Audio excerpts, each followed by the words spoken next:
So thank you for joining us for the training on the PHQ and the GAD questionnaires. Just to introduce ourselves, I'm Karen Murray. I'm a lead midwife for Greater Manchester on the Perinatal and Parent-Infant Mental Health programme. Hi, I'm Angela Wood. I'm a therapist at an IAPT service in Tameside and Glossop Healthy Minds. Hi, I'm Donna Stanton. I'm a mental health nurse and a team manager at Healthy Minds in Stockport. So we're going to be thinking about the questionnaires, and I think it's good for Donna to start and just tell us a little bit about the PHQ-9 and the GAD-7. Yeah, so they're designed as, we call them screening tools, but they're designed as a tool or questionnaires to help people describe to us their difficulties that they may have that may indicate problems with depression or anxiety and stress, but they don't diagnose. They're subjective, as in it's only the person filling it in, it's their point of view, so it's based on how they assess their own levels of distress, for example, and it measures the most recent experiences. So for example, I'll ask about the last 2 weeks and what they've noticed their experiences to be, and the questions are all linked to being bothered by an example that's on that page at that question. So for example, if they've been bothered by noticing that they're not as interested anymore in things that they normally would, then that's what they need to be thinking about, and then giving us an idea of how often they've noticed that as being a difficulty within that 2 week period. And the questions, there's two different forms. So there's the PHQ, which has got 9 questions, and this here, and then the GAD-7, which has got 7 questions. And the questions have been selected based on evidence to look at what are the most common symptoms of depression or anxiety for the general population, but they're not exclusive. So that's why it's really important that we use them as a springboard of conversation. It's an opportunity to be more curious. How might you introduce it to the service user when you want to use one of these questionnaires? I think that, as I said, introducing it as an opportunity to find out more, really show curiosity. It can be such a validating, valuing tool. It's about saying to somebody, I'm really interested in how you are at the moment, and I'm going to use this way, which I know is really evidence-based and helpful, to get more information to help us think about how we can help you move forward. So that's, I think, very important to give it its value and to validate somebody's experiences. Yeah. Because it's important, isn't it, not to offer this questionnaire as this is something I need to ask you to do as part of the name of this particular appointment, is to tick this box, because then it takes away the validation for that person filling it in, and it takes away the meaning behind it, as in, if I fill this in and there are some concerns, then I might be listened to, and I might actually get some support here, and somebody is interested, rather than, can you please fill this in because I've been told to get this questionnaire off you. So that's really an important thing for how it gets introduced to anybody. I think normalising as well, so that can be helpful, to kind of say it's not unusual around the time of pregnancy and after having a baby to struggle. There's so much going on, and people often talk to us about struggling with feeling stressed or low or anxious, and people can have some really troublesome thoughts within that, and we're set up to deal with this, to help people know that actually this isn't an unusual thing for us to do, and we know what we're doing, and if we don't know, we know who does. We can direct people to the right help, and I think that can sometimes take some of the fear away. I'll always start off, whenever I'm thinking about these kinds of questions, which can be challenging questions and very personal, intrusive questions, I'll always start off with reassuring people that in our day-to-day work, we work with loads of parents who are struggling with their mental health, and we also work with parents who are having suicidal thoughts, and that doesn't mean that it's an automatic alert to social services, or that we've got concerns that they're not able to take care of the baby, or they don't love the baby, or they're not good enough parents. You know, that really have a moment to bust those myths with somebody. That this is about us really trying to understand how we can help them get off to the best start as a family, how we can support them in enjoying what they're going through more, it feeling more manageable. And it's not about us trying to kind of catch them out or trick them in any way. I think it's important as well, something I sometimes use when I'm introducing this to somebody, is to say that on an average 2 weeks, any adult will experience some of these difficulties. But if it's only on a low frequency, a 1 or a 2 in some of them, and not too many in one go, then it may well mean that it's just day-to-day expectations of things that can impact our well-being. It's but been not, a bad week, something terrible's it's happened. not unhealthy in any way. But then sometimes if there's a higher frequency, it indicates there could be something more unhealthy about that. But it could also lead to a question around, has something just happened that might have actually really kicked that off? For example, has there been a major change in the last fortnight that may well have caused increased distress and issues around sleep and things like that? If there hasn't, then that's when it's more of an indication that maybe this is something more to be thinking about around mental health, around, well, you know, if there's a quite a high score on either of these tools, it's, well, okay, if things have been reasonably stable around your home life, for example, then it may well be that there may be more of a problem developing, impacting on your mental health. That could well then indicate potentially thinking about how can you get help for that. But it's always important to know that for the person filling it in, that they don't have to try and say everything's great, I'm a 0 for all of this, because we know realistically anybody filling this in isn't likely to do complete zeros. It's very rare that you'd ask any adult on the street to fill this in and they wouldn't have a 1 or 2 on some of them, particularly the anxiety stress score, because it's just generally what we would expect in life. So the holistic approach to filling in these forms is, as a professional with that family, is really important, isn't it? And thinking about an appropriate referral, taking in all the accounts of what they may be sharing with you. I was just wondering, when you go to fill in the form, do you hand it to the service user, or do you fill it in together? What helps? Again, I think it's dependent on the service user, what they would prefer to do, as long as there's a collaborative response to it. So if they would rather just take it away and read it, you know, some people are quite visual, aren't they, and they want to be able to process things that way. That's fine, so long as afterwards you're curious together. Okay, so I noticed that you said that nearly every day you've been struggling with sleep. Can I ask you a little bit more about that? Or I noticed that this week, you know, what you're saying is that those thoughts about yourself have been a lot more negative. Can I just find out a little bit more about what you've been thinking?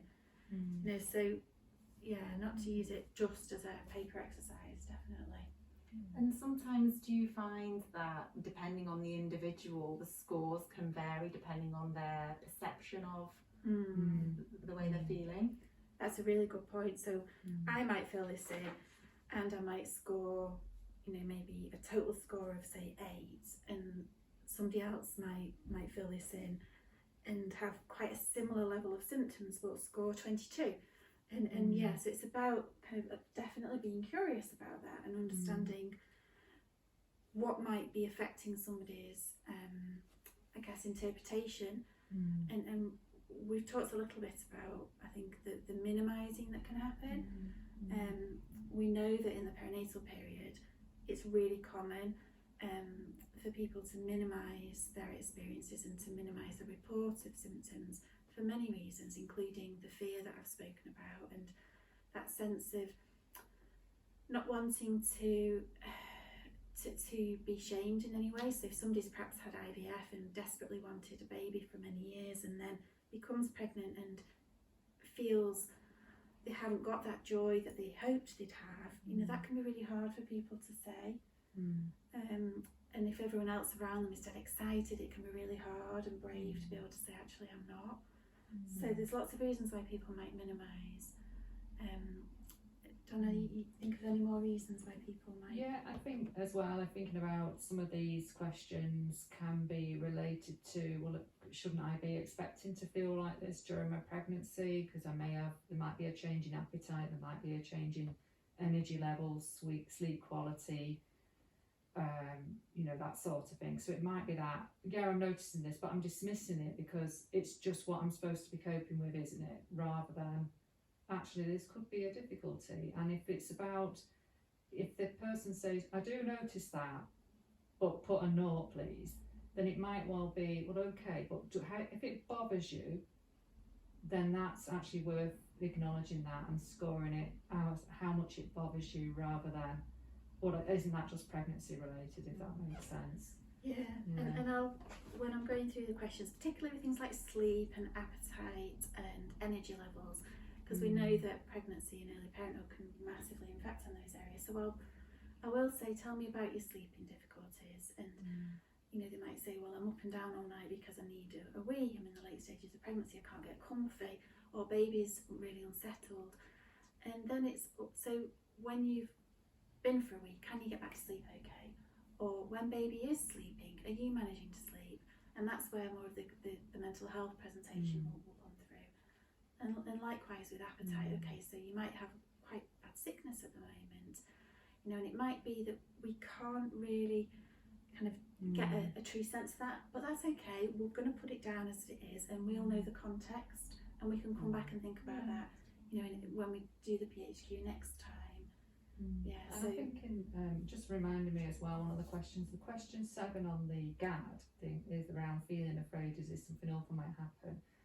If that's answered in a positive, sometimes then I'll ask a bit more curiously about what is the worst thing, because it could well be something that can have an element of reassurance, or something, an element of acceptance, as in that is something that we cannot control. So in pregnancy, for example, it could be the fear around something going wrong in delivery, fear of the loss, things that we would be potentially expecting that parent to be experiencing, but they could still have that distress diminished by some kind of reassurance that definitely can come from maternity services, or it could be something bigger than that, that again could be problem solved, or it could be an imagined fear. So I always find it's useful to have that curiosity about, if they're saying, yes, I'm definitely noticed this fear of something awful might happen, it's so, well, okay, can you tell me what is that key fear? Because that, again,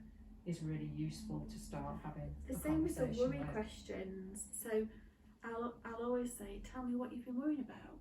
And it might be that somebody's got all those what if global warming doesn't, what if all things that are kind of out of our control, and there might be, well, I'm really worried because my partner's just been made redundant, we've got debts up to our eyeballs, and my house might be repossessed, in which case that's really critical information to know, so we can signpost them to support around debt management. And so finding out the nature of the worries and dread is really important.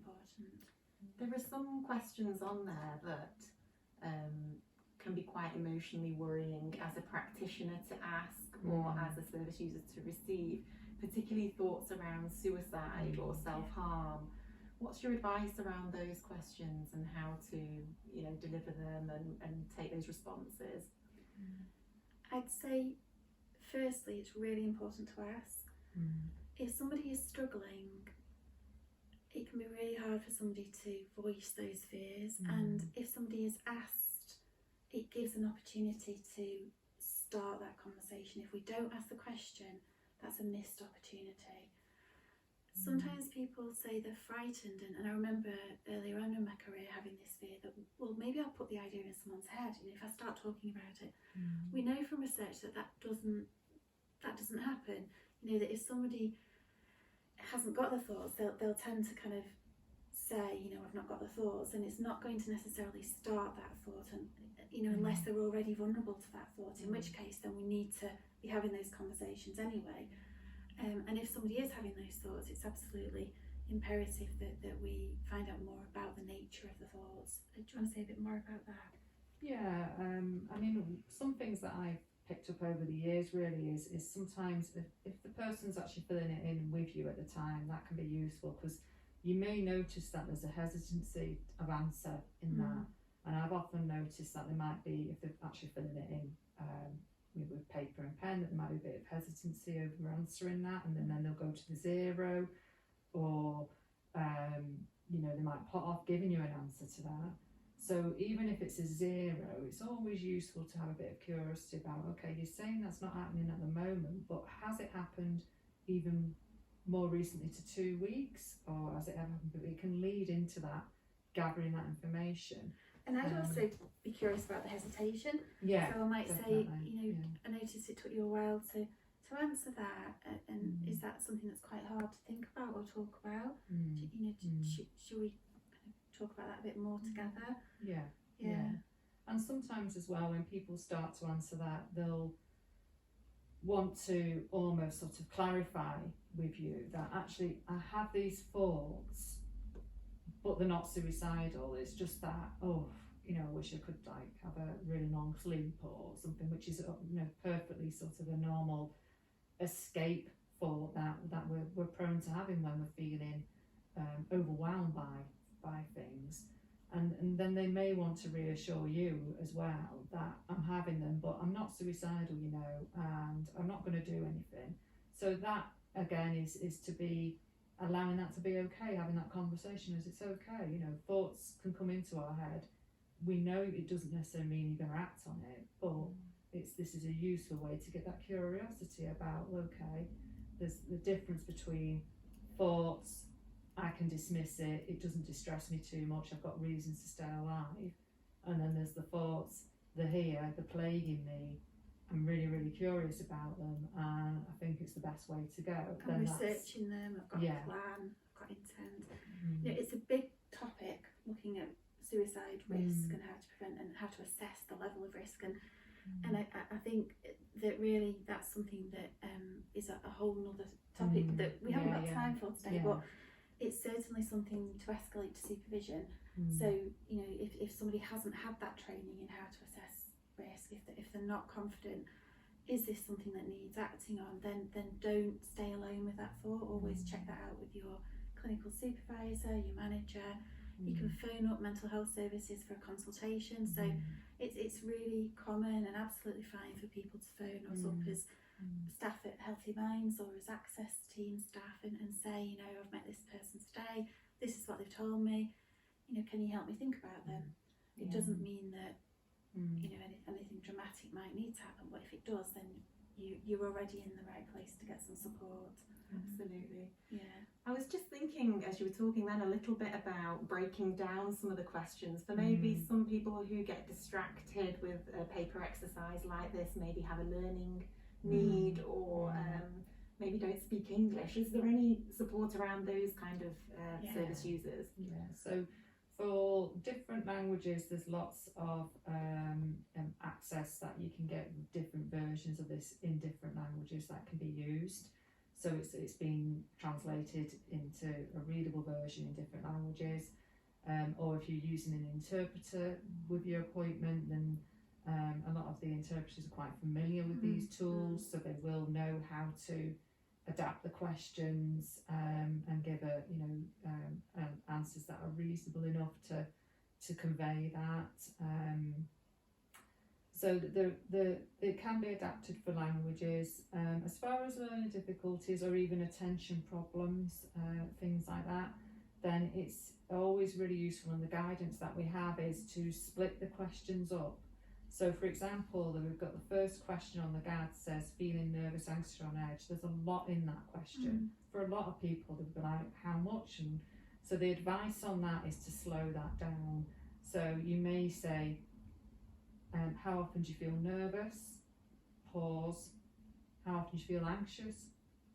Pause. How often do you feel on edge? So, it may be that there's only one element of that somebody really understands. And if they give different answers to each of them, go with a higher one always. Yeah. And put that down. Yeah.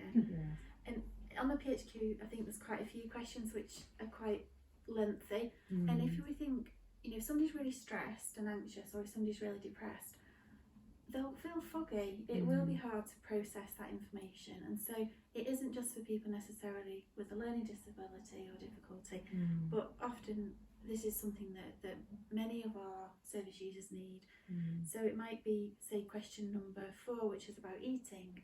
The question is written poor appetite or overeating, and actually those are 2 whole different things. So I'll often start off with, how many days have you struggled with your eating in some way, and then I'll break it down. So of that, is it that you're under eating and you've not really got much of an appetite?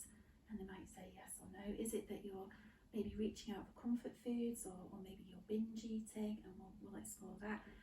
Or is it a bit of both? And that's quite common, that people will say, I might go for days without eating anything, and then I'll just go, and then I'll feel terrible, and so breaking it down, as long as the information is asked, we need to make it accessible. So sometimes that means, like Donna said, slowing it down, paraphrasing things a little as well for people. Some of the questions people struggle with often are the moving or speaking so slowly that other people might notice, or be more fidgety or restless, so much so that other people might notice. And people often don't get that. So kind of breaking that down and thinking, well, have you ever felt like you're kind of rooted to the spot, or you feel like you're kind of moving through treacle almost, everything's just such an effort, or when somebody talks to you, you notice it's taking quite a while for you to be able to get your words out. To give them those kind of examples of what that might mean can be really helpful as well. And question 1 on the PHQ, little interest or pleasure in doing things. Usually when I ask that, some people may say, well, I'm still doing everything, especially parents. I'm still getting up because I have to. I'm still taking baby to baby clubs and all the rest of it. So then it's saying it's not about what you're doing activity-wise, it's more about, are you getting anything from it? Or do you feel quite numb about it? Especially those things that you would have normally perhaps had a sense of joy about. Does it just feel blank? Going through the motions, that's a helpful like phrase. Going through the motions, especially lost your mojo. Just getting on with it. Those kind of phrases people tend to tune into a bit more, don't they? Definitely. So give yourself permission to use different terminology to with the person that you're with that might actually match their understanding. Even the concentration question, it refers to reading newspapers, which may not even be something that people do anymore. So it's about saying, reading through something on the phone, watching your favourite programme, doing something that you'd normally do, and that's an element of concentration. So do you drift off when people are talking to you? Do you find it hard to follow a stream of conversation? So you can always sort of adapt it, and that's why sometimes it actually is better not just to hand it to the person and say, fill that in for me, whilst you're doing something else on your appointment, and then taking it off them. It's sometimes really useful to actually go through it with them. People that maybe conversational. But some people are really familiar with these. They may have had them done by their GP before. They may have had them done by a health visitor before with previous pregnancies, or they may have even had them done within mental health services, therapy services. So they will usually, those that are already introduced to it tend to be more okay with taking it off you and doing it before, because they've got that ability to measure and know what they're trying to tell you. You can gauge it on that as well. I'd still always go through it with them afterwards with curiosity, because likewise they could just be going through the motions, couldn't they? We do when we've kind of we just this is that form again. And if somebody's really anxious about even making a decision on the frequencies, that sometimes can happen, can't it? Is take that stress away from them by picking up the form and saying, okay, let's forget about the numbers then, because you're struggling to say, I don't know what to tell you, is it a 2, is it a 3, or I don't know. It's more sort of then saying, well, okay, tell me how many nights have you had a decent night's sleep? How many times have you been able to get off to sleep this week without being awake for ages? So using it in the night doter way, and then you can just score it based on that. again, you may be saying, well, isn't that not accurate? But you're asking for an impression from that person anyway. And you so. do it collaboratively, so it Yeah. is accurate, because then you'll check with that person. So it sounds like what you're saying to me is that, more than half the days you've really struggled to get out of sleep this week. So it can be very accurate, more Yeah. accurate often. Yeah. Yeah. And just thinking about using it together collaboratively and those kind of scores that you do tot up. So what we're saying really from everything we've learned today is that the scores don't often reflect then our next action. Our action from filling in the questionnaires is a holistic assessment of what that service user has brought to us, what we've explored with them through those questions, and really there are some general guides on what to do with the scores, but the scores aren't what we're assessing, really, are they? I think what you said before, Karen, is really key to this, that everybody's different, and my perception of what I score myself is potentially very different to Donna's and to your own. That the symptoms might present, we might have the same levels of symptoms, but our reporting of them is different. So the score isn't really the right way to make a decision, because what one person might say is a 9, the same person might have the same symptoms and say is a 22. What's most important is that we look at that holistic presentation and go with our clinical judgment of, okay, so the scoring 14, and that kind of matches with what I'm picking up, and I say, yeah, they do have a moderate level of depression being shown at the moment. They look like they're struggling.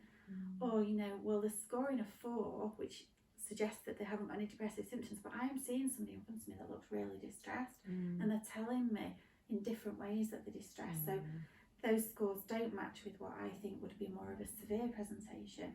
Yeah, so I think that was a really good point. Definitely. So a massively helpful tool, and something that we can use in our practice. I mean, you do need to have some time, it can't be rushed, and I think that's what we've learned today as well, is that you can't kind of pull it out your bag and get on with it there and then. You need to be thinking about when is the right time to spend that time to do it together.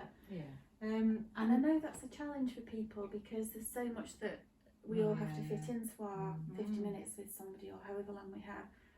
But the thing is, if we skip over this bit, there's so many missed opportunities, and we know sadly the really serious consequences of those missed opportunities to parents and their families. But it also means that it saves time later on, because if we get our assessment appropriate, and when we get somebody into the right treatment, then as a midwife, as a health visitor, as a whoever we are, if that other support is there, it's not going to impact on us in our role so much, and we'll be able to get on and do what we need to do, because the other stuff is being cared for by those professionals. So although it's kind of a front-loaded investment, it is definitely one that pays off, not just for the patient but also the clinician. And if you're seeing the same service user more than once, you can look at the scores maybe with a 6-week gap, or what kind of gap might you have before you repeat it again, in terms of, let's look at how you were last time we met, and let's how you're looking today, and thinking about referrals from today, because maybe you can sense something's changed, and it can that's when the be a scores tool. can be most useful, because it's the same person with the same subjective kind of perception, and if they're saying there's a change, that's when it's really helpful to monitor those ups and downs, isn't it? Definitely, and that's what we use in our therapy services. Our therapists do this on virtually every session, and the reason why is it's really useful then to say, oh, I've just noticed there's been a peak over the last few weeks on your depression score, and then they can help sort of think about what that's about.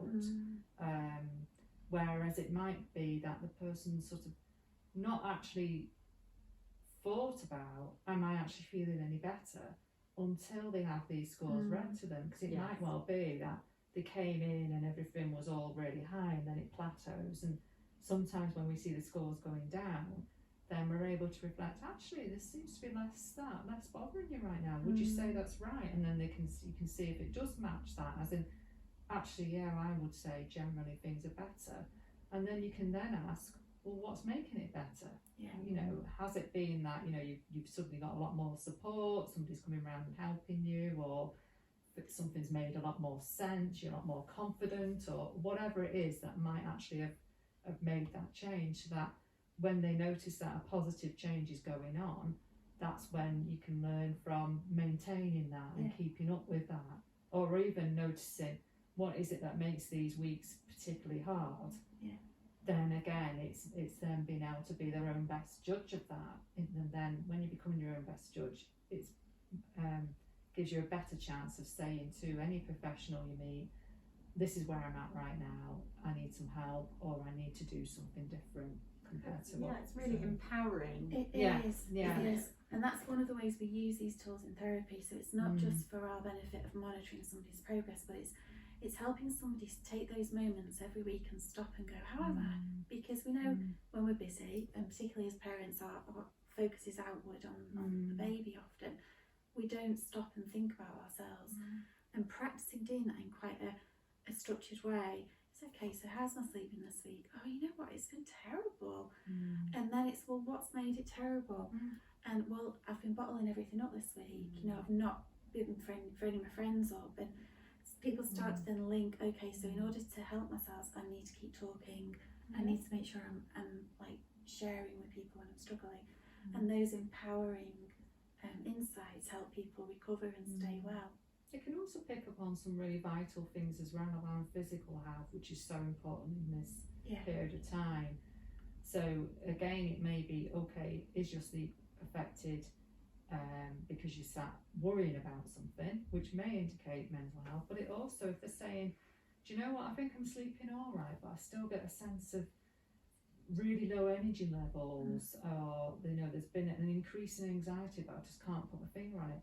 These can sometimes be reasons for a bit more curiosity in a physical sense as well, as in, you know, which again is really important to monitor throughout somebody's pregnancy and early postnatal. So, you know, it can lead to all sorts of really good extra point. sort of investigations, really. Yeah, because it's really important we don't just dismiss it as mental health. So things like anemia, cardiovascular difficulties, blood pressure, you know, the things like B12 levels, vitamin D levels, you know, those kinds of things. We don't want them to be just put down to depression or anxiety. You know, that those need to be assessed obstetrically or you know, with the GP also, don't they? Yeah. Well, that's been really helpful. Thank you very much.